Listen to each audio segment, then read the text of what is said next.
73 days na lang po masasaksihan na ang pinakaabangang Giant Lantern Festival Competition.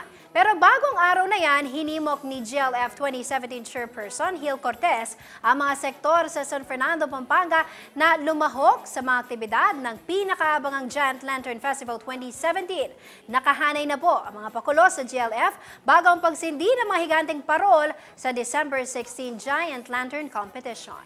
Nagbabalik si Zyrel Reyes.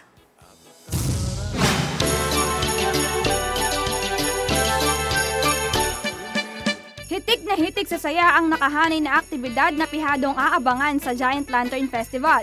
Ayon kay GLF 2017 Chairperson Board Member Hil Cortez, hindi lamang daw Giant Lantern Festival o gabi ng kompetisyon ang dapat abangan ng mga Kapampangan at turista. Right now we have a new competition, which is the Intercommercial Establishment Decor Competition. We invited all the establishment here in San Fernando to put up their own parol, especially yung Parol San Fernando.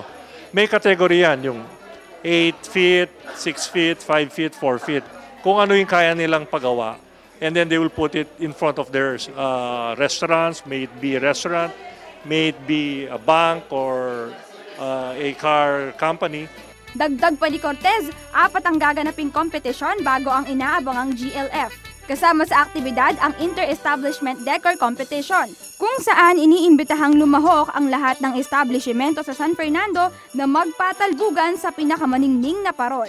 Isasagawa din ang Inter-School Lantern Parade Competition na lalahukan ng mga college, high school at elementary schools.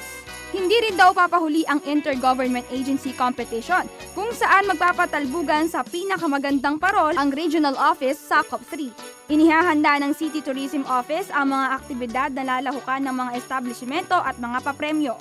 Masisilayan sa harap ng mga establishmento ang mga palamuting pamasko mula November 6 hanggang December 7. Ako si Zyrel Reyes para sa Metro Central Luzon News.